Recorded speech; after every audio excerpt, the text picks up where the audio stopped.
jaja, le pinard, le pif. Il existe une ribambelle de termes pour désigner ce breuvage que nous aimons tant, le jus de raisin fermenté. Et c'est parce que nous l'aimons plus que tout que nous voulons mieux comprendre ce qui fait un bon vin. Cépage, climat et terroir y participent, mais avant tout, il y a la patte des vigneronnes et des vignerons.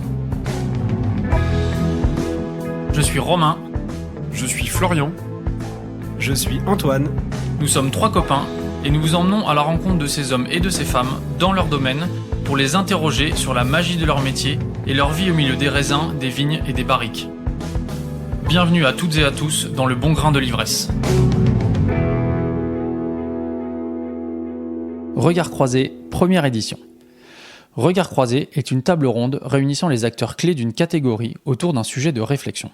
Le but est de faire jaillir de nouveaux éclairages et nouvelles perspectives sur des sujets d'actualité de la filière vin. Ce format est créé et organisé par WAW, W-A-W, le premier cabinet de conseil en stratégie dédié exclusivement aux vins et spiritueux de prestige, fondé par Anne-Claire Dizarni-Gargas et Louise Villepellet. Pour cette première édition, que j'ai le plaisir de partager avec vous, Anne-Claire et Louise ont décidé de vous dévoiler les coulisses champenoises avec un thème original, la créativité en Champagne. Et pour en discuter, elles ont réuni 3 personnalités au parcours divers. Charles Armand de Belnay, directeur général de Bollinger, Jérémy Kuckerman, Master of Wine et directeur communication et RSE d'Artemis Domaine, dont fait partie la maison Jackson. Et enfin, Raphaël Bérèche, vigneron au domaine Bérèche et Fils. Régalez-vous. Bonsoir à tous. On va commencer l'événement. Merci à tous d'être venus.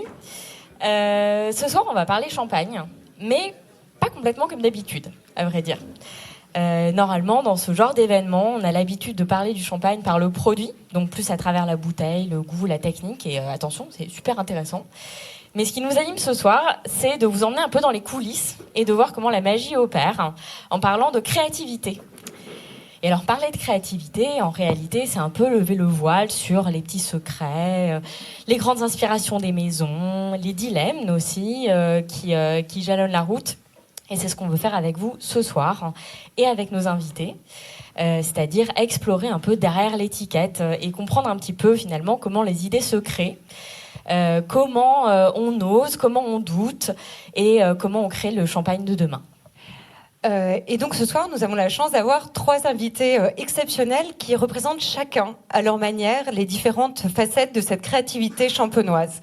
Tout d'abord, Charles Armand de Belnay. Charles Armand est le directeur général de l'emblématique maison Bollinger. Bollinger, c'est aussi une des premières maisons à avoir pris des initiatives durables. Et sous l'impulsion de Charles Armand, il y a eu aussi des développements digitaux pour des expériences immersives au service de leurs consommateurs. Aujourd'hui, à l'aube du bicentenaire de la maison, Charles Armand pose les jalons des 2 prochains siècles avec d'autres initiatives, notamment autour de l'œnotourisme, mais aussi avec la création d'un nouveau chai. Raphaël Bérèche. Raphaël est la 5e génération de vignerons de la montagne de Reims, de chez Bérèche et Fils. Raphaël est un vigneron indépendant qui a mis en place, avec tout le reste de sa famille, des pratiques respectueuses de la terre et a développé des micro-cuvées. Entrepreneur infatigable, Raphaël a aussi contribué au rayonnement de la Champagne avec le lancement dès 2009 des Printemps de la Champagne, un festival qui permet aux professionnels de rencontrer les vignerons, mais aussi d'une verrie dédiée, verrie que vous allez découvrir tout à l'heure lors de la dégustation. Ensuite, Jérémy Kuckerman. Jérémy est Master of Wine, mais aussi directeur de la communication et RSE de chez pas uniquement de Champagne Jackson, mais de tout le groupe Artemis Domaine. Donc Artemis Domaine, c'est 8 domaines qui appartiennent à la famille Pinault, qui sont très prestigieux, dont notamment le Clos de Tarte, mais aussi Château Latour. Jérémy est auteur, spécialiste des questions des changements climatiques en viticulture et a été aussi professeur à la Cage Wine School et s'intéresse donc évidemment beaucoup à l'éducation sur le produit. Et enfin, il y a nous, Louise et Anne-Claire, fondatrices de WAW. WAW, c'est le premier cabinet de conseil en stratégie qui est spécialisé dans les vins et spiritueux de prestige. Alors, on est souvent agitatrices d'idées, toujours curieuses, assurément grandes amatrices de champagne et définitivement très heureuses de vous avoir ici ce soir. Bienvenue à tous.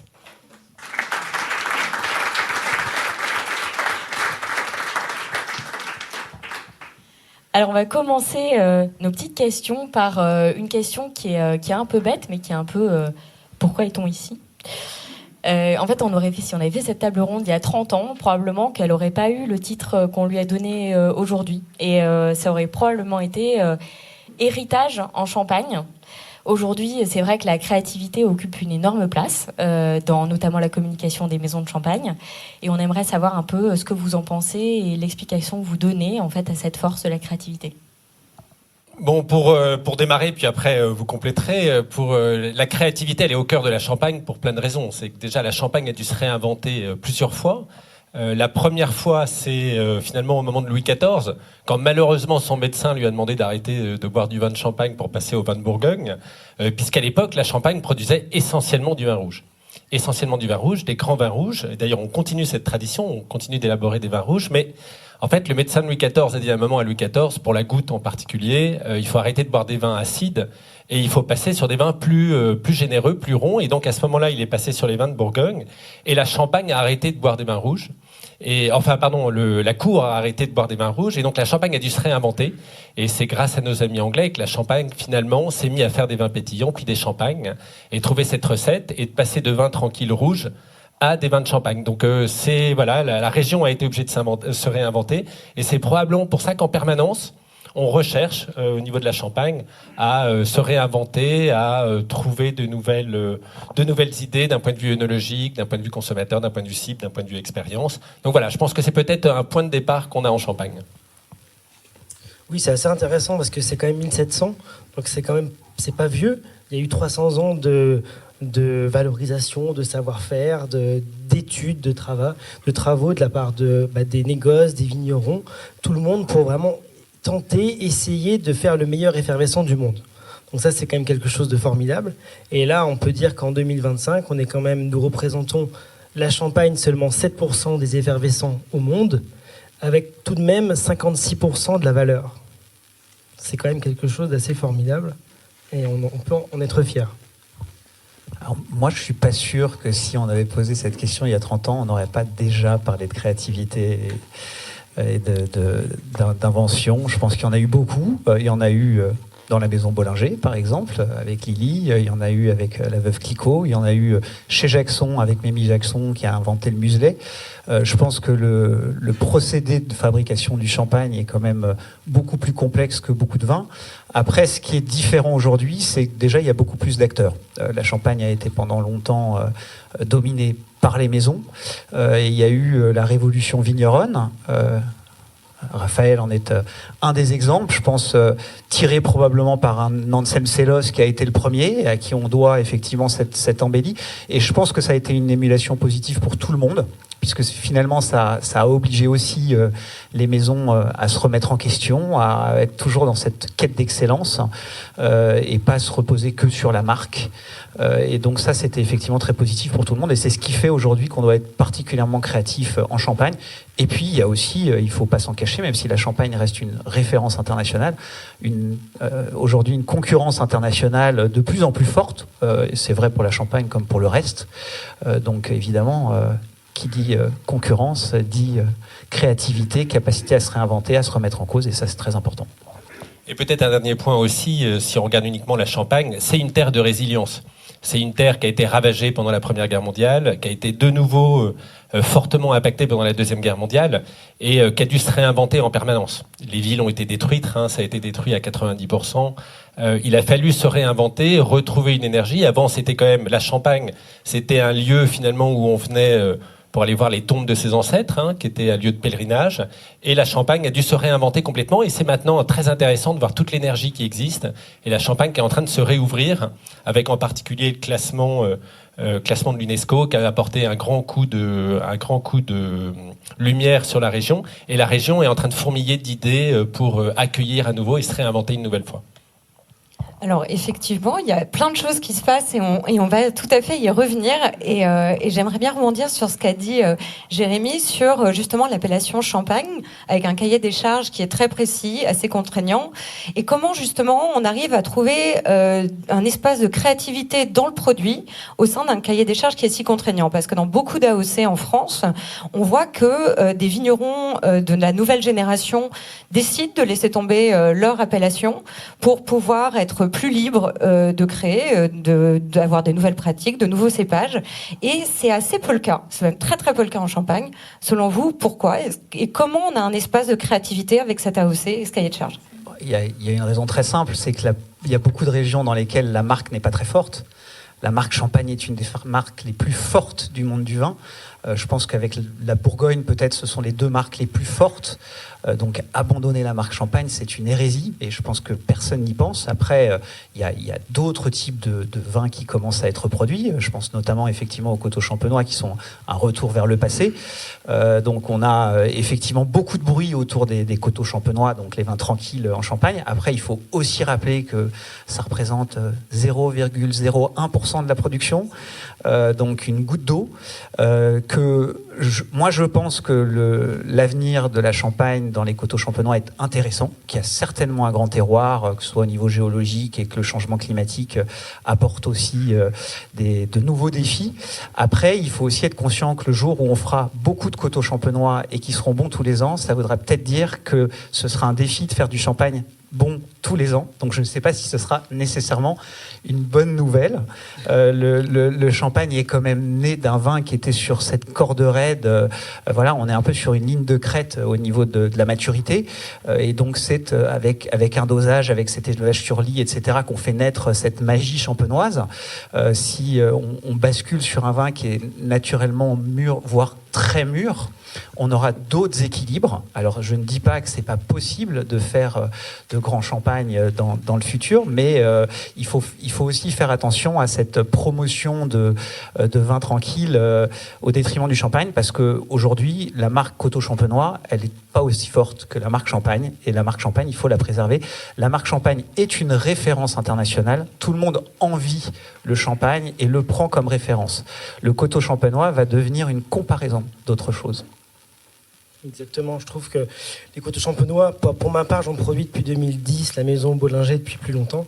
Nous produisons des blancs et des rouges, mais c'est vrai qu'il y a un effet de mode. C'est intéressant parce qu'il y a une lecture directe par rapport à la lecture de la bulle qui parfois pose un peu des difficultés pour bien comprendre le terroir.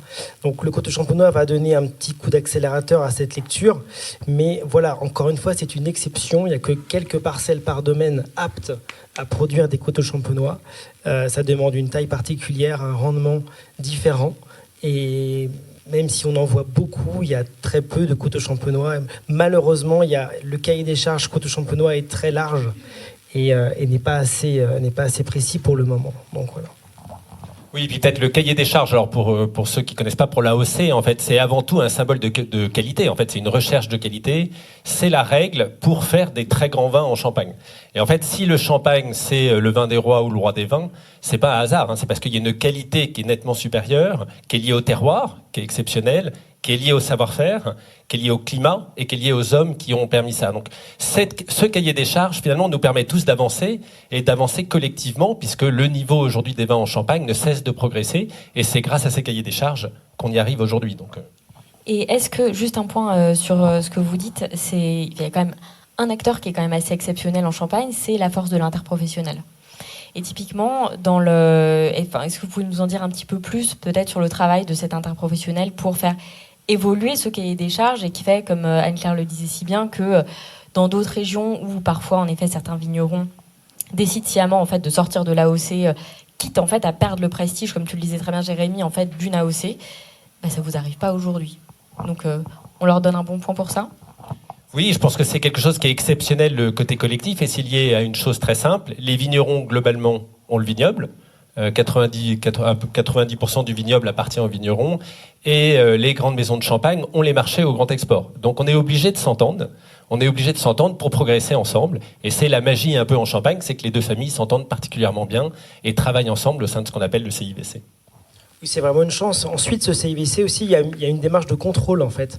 Tous les lots vont être contrôlés pour être champagne. Donc ça, c'est quand même quelque chose de fort et de très intéressant. Nous faisons partie de ce contrôle. Chaque chef de cave, chaque vigneron peut faire une demande pour être dégustateur lors de ce contrôle qui a lieu bien évidemment à l'aveugle. Et ça, c'est une force parce qu'en fait, on a un panel qui est très fort, très sûr. Après, moi, je vais revenir sur la question sur l'AOC. Je pense qu'aujourd'hui, on est un peu à la croisée des chemins. On a effectivement un ciel qui change. On a une nouvelle réalité climatique, on a donc besoin d'évoluer au niveau technique, et c'est vrai en Champagne comme ailleurs. Je pense que les AOC vont devoir bouger. Parfois, elles le font peut-être trop vite, ou parfois pas assez vite. Après, je peux pas jouer le donneur de leçons, parce que c'est pas facile de prendre les bonnes décisions. Mais il y a plein d'exemples très simples. On a cette opposition entre les pays du Nouveau Monde qui ont beaucoup de flexibilité, peut-être parfois trop, et nous qui sont parfois dans un carcan. On n'a pas le droit, par exemple, en France, d'utiliser les filets d'ombrage ou les voiles anti-gel. Moi, je pense que c'est une hérésie. Je pense qu'aujourd'hui, quand on a un risque gel tous les ans ou qu'on a de l'échaudage d'été, je ne vois pas pourquoi les vignerons devraient être contraints sur ce type de choses qui ont été testées et approuvées. Après, à chacun de décider si ça marche ou pas. Mais je pense qu'en tout cas, donner suffisamment de flexibilité, c'est comme les systèmes de taille. Je pense que de pouvoir tailler différemment sa vigne, si on estime que ça va être un gain qualitatif, je pense que c'est une bonne chose. Après, pour le moment, la Champagne est encore en haute densité. Donc, on est quand même peu concerné par l'échaudage et par la grêle parce qu'on est concerné, on vient d'être concerné il y a 2 jours. Mais il y a quand même une densité de plantation qui nous permet de produire des fruits. Oui, mais le gel, par contre, est par exemple une vraie réalité. Et donc justement, avec ces changements climatiques, de manière très très concrète, ça a été parfois une source d'innovation peut-être un peu forcée. Mais en quoi ça a permis de faire des évolutions très concrètement dans chacun de vos domaines, dans vos techniques, dans vos pratiques, peut-être de la création de nouveaux produits, justement. Peut-être que c'est à l'origine de vos coteaux champenois en 2010, Raphaël. L'origine des coteaux champenois chez nous, c'était une demande d'Arnaud Lallemand de l'assiette champenoise à Reims qui m'a dit: écoute Raphaël, il nous faudrait un coteau champenois blanc pour mettre à l'aveugle et surprendre nos clients. Donc moi, l'histoire a commencé comme ça. Et voilà, après ça m'a plu, je me suis pris au jeu, et puis, mais ça reste un petit clin d'œil. Mais moi, c'est juste... Et pour donner des exemples très concrets du réchauffement climatique, avant les vendanges, c'était en octobre, maintenant on commence fin août, pour montrer la vitesse avec laquelle ça avance. Et ce qui est intéressant aussi, c'est que la Champagne, étant donné que c'est très au nord, c'est la région la plus au nord où on peut élaborer du vin en France, les vins étaient très acides, et donc il y avait des variations très importantes d'une année sur l'autre. Et avec le réchauffement climatique, maintenant on a un taux d'ensoleillement qui est nettement supérieur, et la Champagne sort des très grands millésimes, et on a une accélération du nombre de millésimes. Et donc c'est un peu une révolution qui est en train de se passer, à 2 niveaux, c'est-à-dire que, on voit les vins rouges qui étaient légers, qui n'arrête pas de gagner en puissance, et peut-être que la Champagne va redevenir une grande région de vin rouge, surtout si la Bourgogne a des problèmes de chaleur et que ça se transfère. Et puis, donc ça, c'est un changement. Puis le deuxième changement, c'est qu'on a de plus en plus de millésimes en Champagne, et de très grands millésimes. Et dernièrement, on a eu 2002, 2008, 2012, 2014, et on voit une accélération de ces millésimes. Donc, plutôt intéressant pour la Champagne aujourd'hui aussi. C'est tout à fait ça. Et ce qui est intéressant aussi à souligner, c'est que oui, on récolte de plus en plus mûr. Maintenant, le cahier des charges Champagne, le CIVC autorise de couper des raisins à 9 degrés. Autour de la table, là, on fait partie des domaines où on coupe des raisins mûrs. Mais il y a quand même toute une partie de la Champagne qui coupe des neufs. Voilà, ça c'est quand même une réalité. Ensuite, lorsque l'on est sur des premiers grands crus, sur des grands terroirs, on peut cueillir des raisins à 11,5 et toujours avoir des pH extrêmement bas et de l'acidité. Donc c'est quand même une sacrée chance parce qu'en ce moment, on peut avoir la maturité et la fraîcheur. Donc, je me permets de préciser pour Raphaël, couper à 9 degrés, ça veut dire avoir un niveau de sucre dans le raisin de maturité qui permet d'avoir 9 degrés d'alcool. 9% d'alcool potentiel, en fait, c'est ce qu'on dit. Bon, et la Champagne revient beaucoup plus loin que ça. Pendant très longtemps, on récoltait effectivement quand on pouvait, avec un état sanitaire qui était souvent assez dégradé. Donc, il y a effectivement beaucoup plus de bons millésimes, ça c'est la bonne nouvelle. Après, effectivement, il faut qu'on soit assez inventif. Pendant très longtemps, on parlait que d'une maturité dans le raisin. On parlait de ce qu'on appelle la maturité technologique, on parlait de la courbe sucre et acidité, et quand on avait les bons millésimes, c'était les millésimes où on avait une certaine maturité de sucre et une acidité qui n'était pas trop prégnante et qui donnait pas l'ulcère, comme le disait Monsieur Fagon, ou la goutte. Et puis il y a effectivement la bonne nouvelle, c'est qu'aujourd'hui, généralement, on va dire 8 à 9 fois sur 10, les sucres sont là, et parfois plus. En revanche, aujourd'hui, on se rend compte qu'il y a une autre notion de maturité, c'est la maturité phénolique, donc la maturité notamment des arômes. Et on a des années, on en parlait tout à l'heure, comme 2015, 2020, des années assez chaudes, qui sur le papier devraient être des années assez faciles, et on voit des arômes végétaux arriver si on applique une recette. La recette classique de la Champagne, c'est quoi? On récolte à 10,5, 11, on fait une prise de mousse, on prend 1,5 degré et on finit à 12, 12,5. Le problème, c'est qu'effectivement, sur des années comme 15 ou 20, ça ne marche pas forcément. Alors après, est-ce qu'on bascule sur des champagnes qui sont hauts en degrés alcooliques ou pas? Comment on fait ces assemblages? Et donc là, il y a la notion de terroir et effectivement de capacité à déguster, à sentir où est la maturité pour chacun des terroirs qui devient encore plus importante. C'est vrai qu'on parle beaucoup d'écologie, mais je me permets d'aborder le sujet parce qu'on parle aussi beaucoup de nouveaux produits en l'occurrence. On a parlé des coteaux champenois. C'est vrai que finalement, les tendances dans le champagne, on en a vu passer. Donc il y a eu le zéro dosage, il y a eu le ratafia, il y a le coteau champenois qui commence à prendre un petit peu. La vague commence à prendre, même si ça reste encore un produit d'initié. Je pense que si on faisait un vote à main levée, il n'y aurait pas beaucoup de mains levées encore sur le coteau champenois. Je serais curieuse. Le coteau champenois, quelqu'un connaissait avant? Bon, à droite, ça connaît plus qu'à gauche. Je ne sais pas quel est l'insight qu'on peut prendre de ce vote. Toujours est-il qu'il y a quand même beaucoup de grandes tendances en fait, qui sont lancées et que les maisons décident de surfer ou non. Et je serais curieuse de savoir, et peut-être coteau champenois exclu ou non, juste une tendance que vous avez décidé de ne pas vous approprier, parce qu'en fait c'est un piège aussi de surfer les tendances. Quand on est dans le vent, en fait, comme disait très bien Jacques Chirac, quand on est dans le vent, c'est une ambition de feuille morte. Donc en fait, il faut savoir sélectionner celles qui nous parlent et celles qui sont en lien avec notre ADN premier. Donc peut-être un exemple de tendance que vous avez décidé de ne pas surfer et un exemple de tendance que vous avez réussi à vous approprier. Alors moi je vais faire une réponse de Normand, mais je trouve qu'en fait il faut pas suivre les tendances, il faut avoir des convictions. Donc il faut faire des choses parce qu'on croit que ça sert la qualité. Et qu'il y a une vision par rapport à ça. Au-delà de la tendance, si on estime qu'on a des terroirs qui peuvent aller en zéro dosage ou en dosage très bas, il faut le faire. Et si c'est pas le cas, il faut pas le faire. Et c'est pareil pour les coteaux champenois. On parlait des coteaux champenois. Aujourd'hui, combien de maisons ou de domaines sont capables de faire des grands coteaux champenois? Je pense qu'ils se comptent pas sur les doigts des deux mains, pour être très honnête. Des bons, il y en a peut-être un petit peu plus. Des grands, il n'y en a pas tant que ça. Donc il y a une vraie notion de terroir. Et donc je pense qu'il faut faire son introspection et être capable de se dire, cette tendance ou cette décision technique, je vais l'embrasser parce qu'elle sert mes terroirs et ma vision ou pas. Et le mieux, il y a des maisons qui l'ont fait, c'est de créer des tendances malgré soi parce qu'on a eu la bonne vision au bon moment et qu'effectivement elle a servi et démontré un niveau qualitatif nettement supérieur à ce qu'il faisait avant. Après, il y a aussi des tendances qui desservent un peu la Champagne. Par exemple, moi j'ai commencé en 2004, j'étais très influencé, j'avais beaucoup de visites de sommeliers du côté de Copenhague, pas mal de sommeliers du Noma, et c'était la grande mode des Brut Nature en 2004. Enfin, c'était le début, en France ça arrive un peu plus tard. Et c'est vrai que j'ai produit la cuvée Les Beaux Regards en Brut Nature pendant 5 ans. Et en fait, avec le recul, on a goûté, on a testé les dosages, et on s'aperçoit que le Brut Nature, au bout de 5-6 ans, décline un petit peu. Et la même bouteille avec 2-3 grammes est toujours là.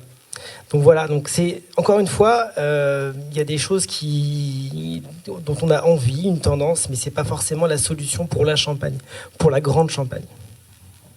Voilà, puis ce qui est assez intéressant, c'est que par moment, on peut être très traditionnel, et en fait, à un autre moment, on devient tout d'un coup dans l'air du temps. Pour prendre un exemple assez concret, des coteaux champenois chez Bollinger, on en fait depuis quasiment 100 ans.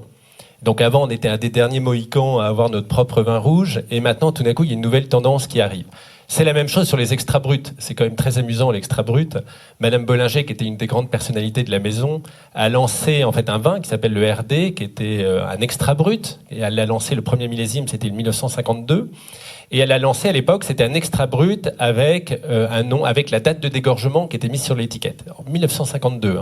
À l'époque, donc extra brut, ça veut dire faible dosage. Pour résumer de façon très simple, peu de sucre. À l'époque où en moyenne c'était 25 grammes de sucre. À l'époque, maintenant ça a beaucoup évolué. Et c'est assez amusant de voir qu'aujourd'hui la tendance, et on dit alors l'extra brut, vous allez en faire, vous allez devenir extra brut, ou alors la date de dégorgement, est-ce que vous allez indiquer la date de dégorgement? Donc c'est assez amusant de voir que finalement sur les cycles, et pour revenir sur ce que tu disais Jérémy, je pense qu'il faut avoir des vraies convictions bien fortes, et puis continuer, et rester stable. Pour donner un exemple de tendance, on nous parle beaucoup du blanc de blanc, on nous parle beaucoup du chardonnay, du blanc de blanc. Nous, chez Bollinger, on a une passion pour le pinot noir. Nous, c'est pinot noir. Et donc on nous dit, est-ce que vous allez lancer un blanc de blanc? On dit, non, par contre, on vient de lancer un pinot noir. Un 100% pinot noir, que vous allez pouvoir goûter d'ailleurs tout à l'heure. Et donc, c'est l'opposé. C'est-à-dire le chardonnay, ça va être la délicatesse, l'élégance, le raffinement. Et nous, on est sur plutôt le côté puissant, savoureux, onctueux qu'on recherche. Et peut-être que dans 10 ans, on dira que la tendance, c'est le pinot noir ou c'est le blanc de noir. Mais ce qu'il faut, c'est rester fidèle parce qu'on est sur du temps très long. Nos champagnes vieillissent très longtemps, c'est-à-dire qu'il faut imaginer qu'un champagne, par exemple RD, ça vieillit 14 ans dans notre cave. Donc je dois imaginer aujourd'hui, ce que je vais vendre dans 14 ans pour le millésime de cette année. Donc si je change de tendance tous les 2 ans, ça va être un cauchemar dans la cave. Donc rester très fidèle sur nos valeurs et vraiment axé sur le temps long. Donc effectivement, je pense que je suis d'accord, c'est absolument indispensable de conserver cette identité forte, cet ADN qui permet de se différencier et d'avoir une authenticité réelle. Au-delà du produit, on voit quand même dans le paysage champenois des changements. Et ces changements se font sur d'autres choses, et notamment l'ouverture à l'œnotourisme.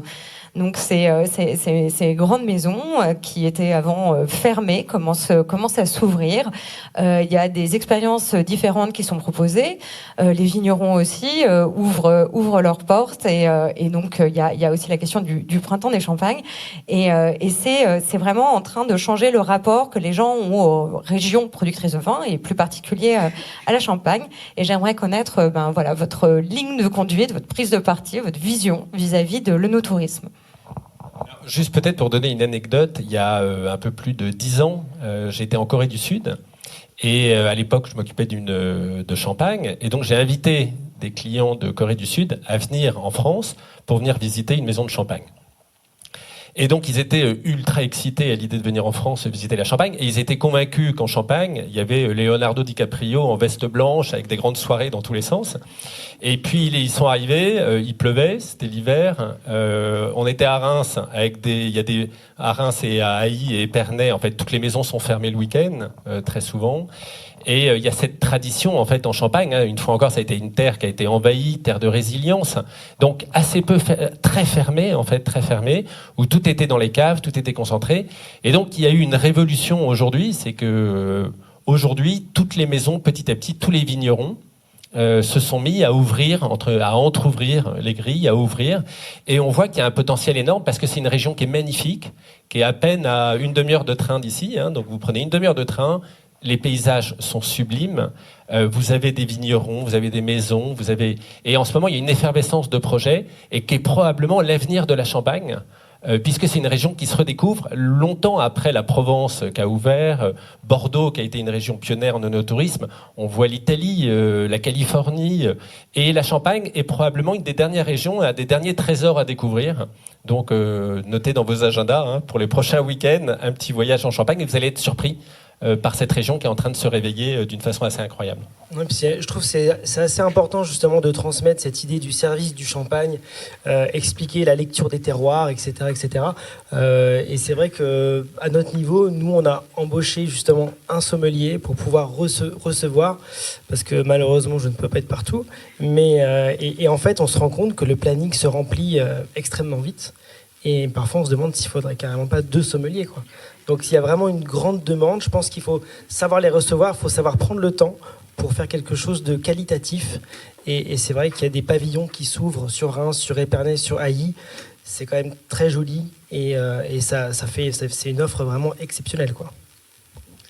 Ouais, être inventif sur le réceptif, effectivement, le changement de profil, enfin nous c'est une grosse réflexion qu'on a sur les gens qui reçoivent, avoir des gens qui ont un certain niveau, qui savent parler des accords, qui savent mettre le champagne en situation, qui savent parler des terroirs, c'est très important. Après, ce que je pense, c'est que la mutation œnotouristique de la Champagne, elle est collective. Et quand je dis collective, je pense que ça va bien au-delà des acteurs viticoles. L'un des problèmes de la Champagne, alors peut-être un petit peu moins Reims, mais quand on va vers Épernay, l'offre touristique, elle est très pauvre. Quand on veut un hôtel sympa où aller déjeuner, à part le Royal Champagne, et on est très heureux qu'il y ait le Royal Champagne, mais enfin on veut peut-être pas tous les déjeuners aller au Royal Champagne. Il y a eu les berceaux, mais qui, pardon pour eux, étaient un peu vieillissants à la fin. Et donc c'est vrai qu'on ne sait pas trop où on va aller déjeuner. Il faut venir sur Reims. Voilà. Jérémy, Sinon, si tu veux rester à Ailly, on va ouvrir un hôtel. Je sais. Donc on a un hôtel qui va ouvrir dans pas longtemps. On a hâte de venir goûter. Donc on sera ravis de t'accueillir. Les confrères sont ravis qu'il y ait des belles initiatives, mais voilà, je pense qu'il y a un vrai sujet. C'est globalement un sujet français, et je pense que vous avez été flatteur. Alors oui, Bordeaux, en particulier, peut-être la région de Sauternes, s'est réveillée à un moment où ils étaient dans l'adversité, ils l'ont très bien fait. La Provence l'a très bien fait. Le Rhône-Nord, quand vous allez séjourner à Ampuis ou à Condrieu, ça se bat pas en duel non plus. Donc je pense qu'on a encore beaucoup à apprendre là-dessus, notamment des pays du Nouveau Monde, et c'est super qu'il y ait de nouveaux projets. Après, chacun voit midi à sa porte. Il y a une manière de recevoir qui est propre à chacune des maisons. Nous, on a un ADN chez Artémis Domaine assez discret. On est très axé terroir et très axé produit. C'est notre ADN. Il y a des gens qui vont faire des expos d'art dans leur crayère et qui le font très bien, et on leur laisse, mais ça contribue aussi au projet collectif, et c'est important qu'ils soient là. C'est pas un jugement de valeur, c'est aussi leur ADN, mais je pense que, en tout cas, ça ne marchera que si ça se fait collectivement et pas uniquement en venant des acteurs du viticole. Voilà, et pour donner aussi quelques chiffres, c'est intéressant parce que Reims accueillait à peu près 1 million de visiteurs. On est passé à 2 millions de visiteurs en à peine 5-6 ans. Alors l'incendie de Notre-Dame de Paris aussi a recréé beaucoup d'attention sur la cathédrale de Reims et la façon dont elle a été reconstruite après la guerre. Mais ça montre cette effervescence qui existe. Beaucoup d'hôtels sont en train d'être créés aujourd'hui. On a des restaurants étoilés, on en a de plus en plus, c'est une des régions qui a le plus de restaurants étoilés, donc on a un potentiel de progression qui est important, et je pense que c'est véritablement l'avenir de la Champagne, c'est-à-dire qu'il y a un potentiel réceptif qui est encore limité, beaucoup d'initiatives qui arrivent, et puis pour les maisons, c'est une façon assez extraordinaire, pour les maisons et les vignerons, d'accueillir tous ces visiteurs qui avant restaient devant la grille, Les grilles étaient fermées, et là maintenant toutes ces grilles sont en train de s'entrouvrir avec des expériences. Et pour donner un exemple, chez Bollinger, on a commencé à commercialiser des expériences vendanges il y a quelques années, c'est-à-dire qu'on propose à des amateurs de vin de venir et on vous donne un tablier, un sécateur, et vous allez vendanger pendant 3 quarts d'heure, grand maximum, et après il y a un déjeuner pour se remettre évidemment de cette expérience. Et les places, on les vend sur notre application, et les places s'arrachent en 5 minutes, tout est vendu. Donc il y a une demande très forte d'expérience en Champagne, de venir vivre, et ça je pense que c'est assez extraordinaire pour toute la région. Et alors on est en train de parler de justement se creuser la tête pour trouver des nouvelles idées, notamment sur l'expérientiel, et tu disais, Jérémy, en effet qu'il n'y a pas que les acteurs du viticole. En fait aujourd'hui c'est super, parce que pour avoir des idées, il y a un acteur magique qui s'appelle l'IA, et résultat, je serais curieuse d'avoir un petit peu votre avis sur comment en fait l'IA aujourd'hui vous aide. Alors au-delà évidemment, l'intelligence artificielle, elle a sa place maintenant depuis un petit bout de temps, sur notamment la façon dont on traite la vigne, etc. Mais vraiment dans le processus créatif, je serais curieuse de savoir si aujourd'hui en fait l'IA a sa place ou pas du tout. C'est un grand débat dans le luxe en règle générale, et donc je serais curieuse de savoir en fait un petit peu ce que vous en pensez. On veut un peu du vrai, du vécu, et pas du théorique. Moi, je vais être un peu sec sur la question, à part aider mes enfants à faire leurs devoirs, comme beaucoup d'entre nous dans la salle, très certainement. Pour l'instant, dans mon métier au quotidien, ça n'a pas changé grand-chose, pour être honnête. Après, voilà, j'observe des initiatives. Déjà, je pense que c'est un outil formidable. C'est un outil qu'il faut piloter, comme tous les outils. Donc, c'est aussi l'homme et la manière dont l'homme va challenger l'IA qui va faire que ça va être un outil particulièrement intéressant. Après, moi, je dois admettre, et je leur tire leur chapeau, qu'il y a certaines maisons de champagne, par exemple, où j'ai trouvé qu'il y avait eu des initiatives liées à l'IA qui étaient intéressantes. Les campagnes, là je vais mettre ma casquette communication, les campagnes Tétinger étaient assez brillantes, honnêtement. Ce qui s'est passé cet été, je trouve, au niveau visuel et univers graphique et qui ont été faits par l'IA, étaient plutôt très belles, avec des vraies références venant du monde des livres, du monde du cinéma, etc. Donc ça prouve qu'on peut effectivement utiliser cet outil. Je sais que l'agence de communication avec laquelle je travaille avec l'IA. Par contre, je pense que ces gens-là le challenge et que malgré tout, ils ont déjà un fil au début, ou en tout cas, ils tirent sur le fil et ils tirent de la bonne manière sur le fil. Voilà, pour donner, nous, c'est l'histoire d'une rencontre. En fait, le directeur des vins chez Champagne Bollinger, qui s'appelle Denis Bunner, est un passionné de recherche et développement. Et donc, il a rencontré un de ses collègues de promotion qui travaille dans l'intelligence artificielle. Et donc, Denis lui a dit, il y a une question qu'on me pose en permanence, c'est comment ça se présente cette vendange. Et donc, il ne savait jamais comment répondre, puisqu'en Champagne, on dit toujours, tant que c'est pas dans la cave, on ne sait pas. Et donc, il a travaillé avec cette personne pour aller collecter toutes les données sur les 20 dernières années, toutes les données de pluviométrie, de température, toutes les données possibles. Et après, il a fait des indices de corrélation pour voir si ça a produit un grand millésime ou pas. Et donc, finalement, c'est un algorithme maintenant qui apprend. Donc, chaque année, on re-rentre toutes les données qui arrivent, les dates de vendange, les conditions climatiques particulières, et ça nous donne un potentiel de grands millésimes. C'est-à-dire que c'est un outil d'aide à la décision qui est assez extraordinaire, parce qu'on se dit, voilà, en fonction de la façon dont ça avance, est-ce que, d'un point de vue technique, on dit, est-ce qu'il y a une carence d'eau, une carence d'azote, une carence, etc. Et en fonction de ça, ça nous donne des potentiels et on voit des pourcentages de chances de faire un grand millésime. Et ça fait partie, à mon avis, de ce qui est en train d'arriver. C'est beaucoup d'outils d'aide à la décision pour nos équipes, qui restent les seuls maîtres à bord dans les décisions, mais qui se font aider par des outils beaucoup plus intelligents et beaucoup plus puissants que ceux qu'on a jusqu'à aujourd'hui. Après, je voudrais juste tempérer un peu. Je pense que c'est finalement un algorithme ou une super base de données, et ce sera effectivement très certainement, et c'est déjà un outil un outil de plus et un outil extrêmement puissant. Après, je pense qu'il faut quand même défendre la sensibilité humaine. C'est ce qui fait l'interprétation des millésimes, etc. La main qui guide, elle est fondamentale. On a tous certainement lu, en tout cas tous ceux qui s'intéressent au vin ont dû lire ces articles récents sur l'intelligence artificielle qui déguste mieux que des dégustateurs. Bon, j'ai envie de dire, quand on fait une démonstration on a rentré des données, des composés aromatiques, etc. Oui, un ordinateur fera mieux. Mais qu'est-ce qu'on a démontré? Pas grand-chose avec cet article. Finalement, on a enfoncé une porte ouverte. Et après, peut-être celui qui va en parler et qui va réussir à transmettre, et là, on va rentrer aussi dans le monde de l'éducation, et qui le fera avec une sensibilité, en donnant envie, ça va rester, je pense, la parole humaine versus l'IA, où on va quand même un peu dépersonnaliser. Oui, alors on peut gagner aussi beaucoup de temps. Pour donner un autre exemple, nous avons 5000 tonneaux chez Champagne Bollinger, donc on fait de la vinification sous bois, on vinifie pas en cuve, on a gardé le savoir-faire traditionnel. Ces tonneaux ont entre 5 à 100 ans d'histoire, et donc chacun évolue d'une façon différente. Donc toute la question, tout ce qu'on est en train de mettre aujourd'hui, c'est des capteurs un peu partout, pour regarder comment évoluent nos tonneaux, comment ils évoluent, comment les fermentations évoluent dedans.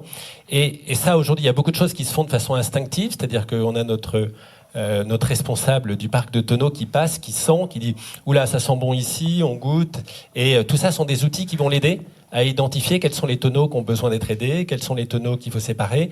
Je pense que tout ça va venir l'aider aussi, va venir aider.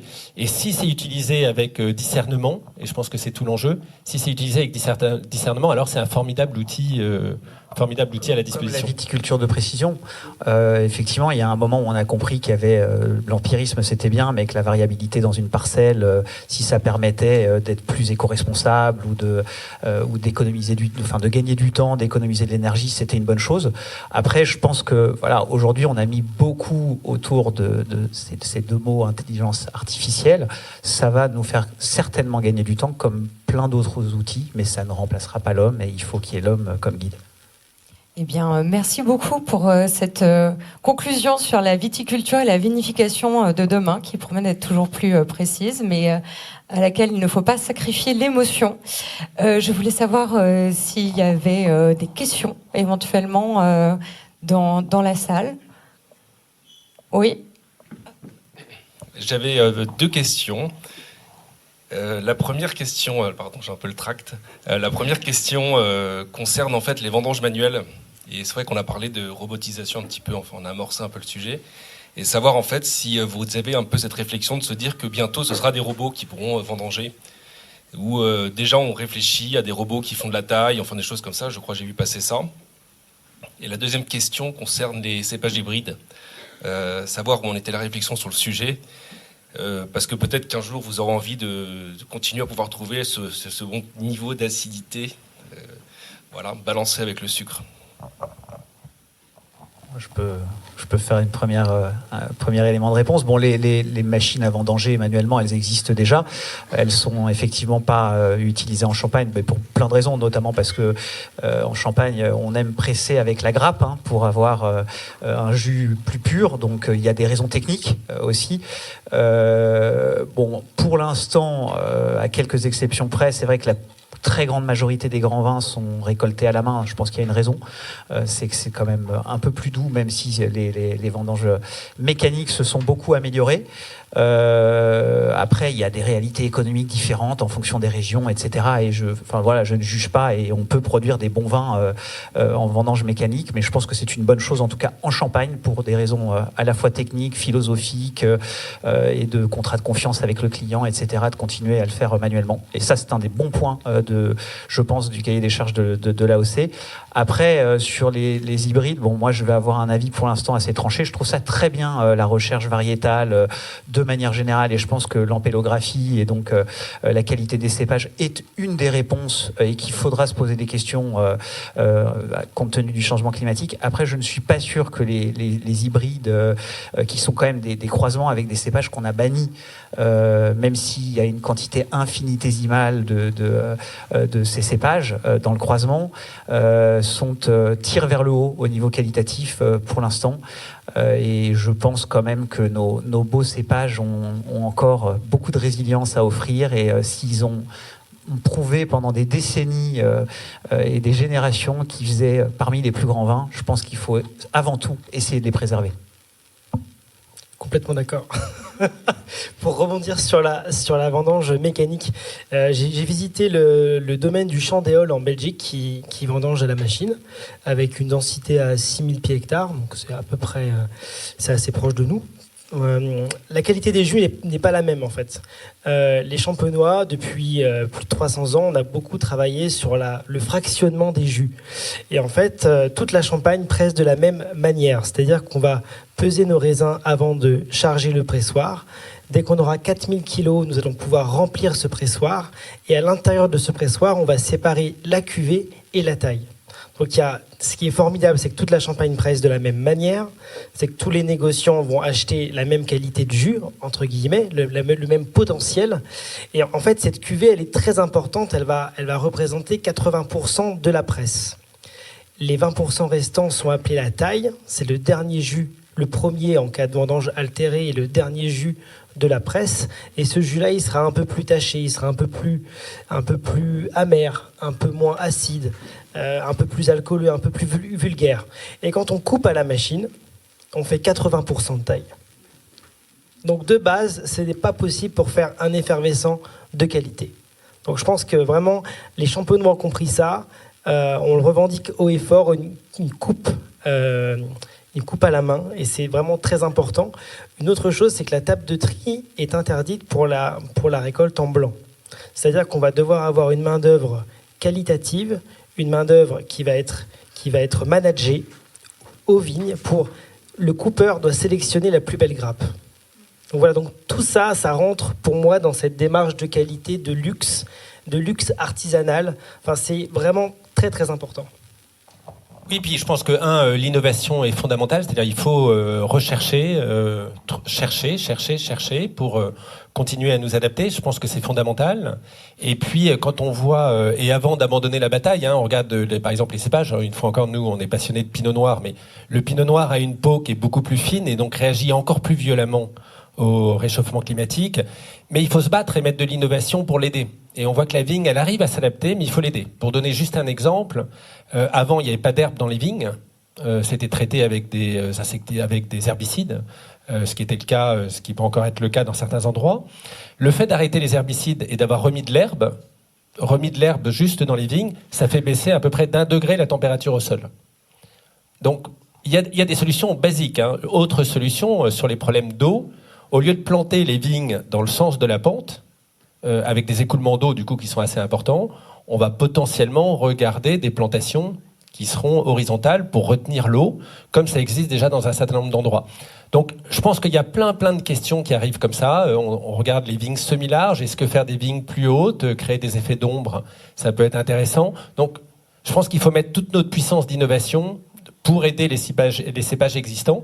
Ça a mis des centaines d'années pour sélectionner exactement les meilleurs cépages. Il faut se battre et tout faire pour les protéger.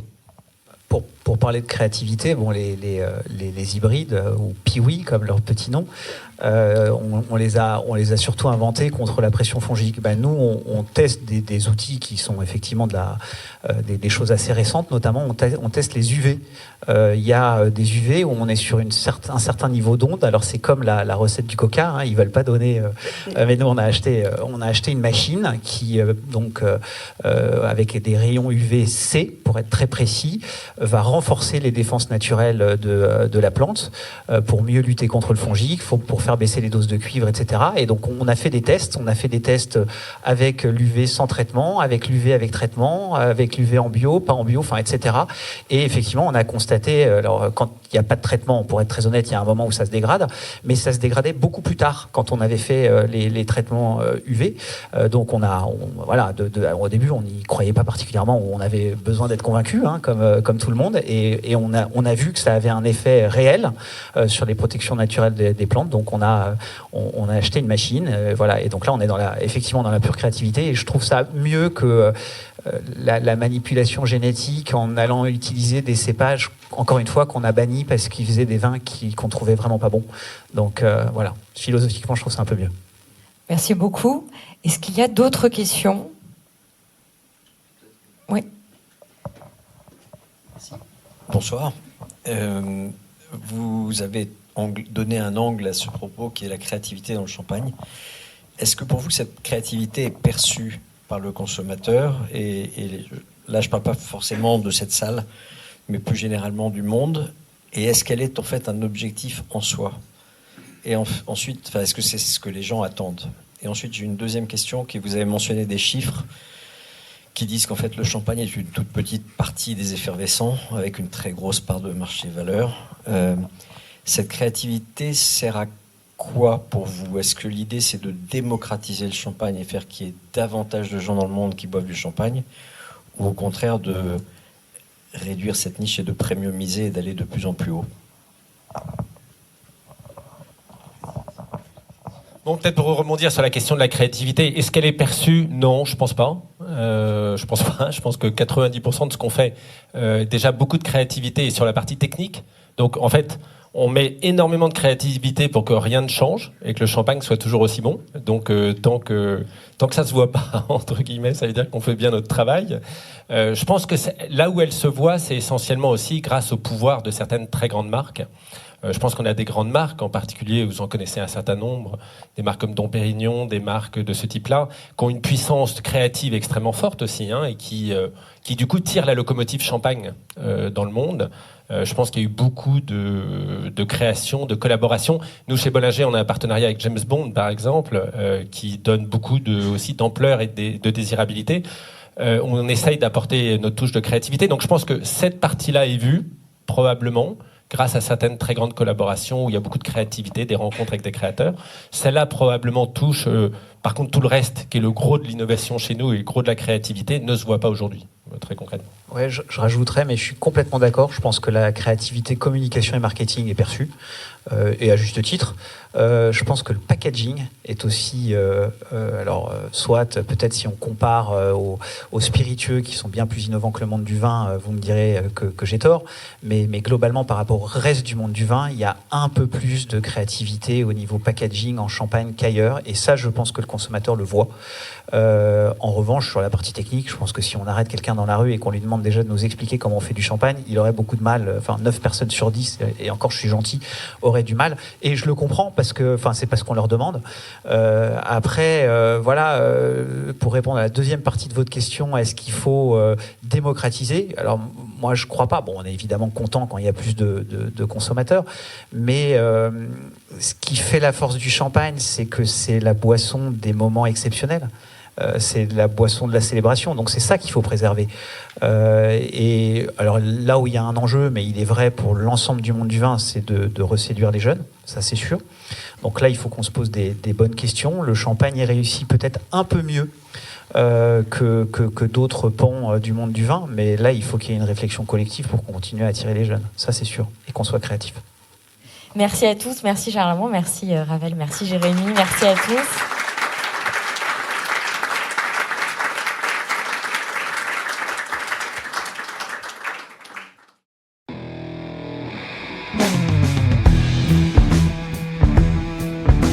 Chers auditeurs, chères auditrices, j'espère que cette discussion nourrira vos réflexions et approfondira votre connaissance du monde du vin. Bravo Anne-Claire et Louise pour cette première et rendez-vous dans quelques mois pour une seconde édition. Je suis Romain Becker et vous écoutez Le Bon Grain de l'Ivresse. Réalisation Romain Becker. Merci à Emmanuel Nappé pour la post-production, à Emmanuel Doré pour le générique original et à Léna Mazilu pour les graphismes. On se retrouve très vite pour de nouvelles aventures viticoles. D'ici là, éclatez-vous et buvez bon!